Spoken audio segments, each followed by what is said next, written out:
আসসালামু আলাইকুম। আমাদের গত ভিডিওতে আপনারা দেখেছেন যে একটি পরিবারকে আমরা খাবারের সহায়তা দিয়েছিলাম। তো সেই পরিবারের দুইজন মানুষই প্রতিবন্ধী বাবা ছেলে, যেখানে ইনকাম করার মতো কেউ ছিল না। তো তারই ধারাবাহিকতায় আমরা আরও একটি পরিবারকে খাবারের সহায়তা দিব আজ, যেখানে বাবা ছেলে দুজনেই প্রতিবন্ধী, ইনকাম করতে পারে না। অন্যর কাছ থেকে একটু চেয়ে চিনতে তাদের জীবন চালাতে হয়, যেহেতু এখন বাইরে প্রচুর বৃষ্টি হচ্ছে, ঘরের বাইরে তারা বের হতে পারছে না।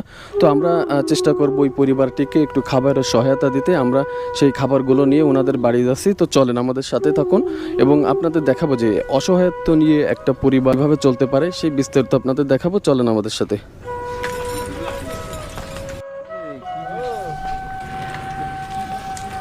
হেকো ভাই, কি বাড়ি আছো? আসলে জীবনটা কত বৈচিত্র্যময় ভাবা যায়, যেখানে বাবা ছেলে দুজনেই প্রতিবন্ধী। আমাদের মতো স্বাভাবিক সুস্থ জীবন দেখে হয়তো তাদের বুকটা ফেটে যায়, তারপরও জীবন নিয়ে তাদের কোনো অভিযোগ নাই। আর আমরা একটু অসুস্থ হলেই বুঝতে পারি সুস্থতা আল্লাহর কত বড় নিয়ামত। তারপরও সবাইকে একটু ভালো রাখার চেষ্টা করি। ভালো থাকুক সবাই। শরীরের কি অবস্থা? শরীর একটু সুস্থ হয়েছি, এক মাস তো জ্বর ছিল। এই যে চীনার ছেলে, সেও প্রতিবন্ধী।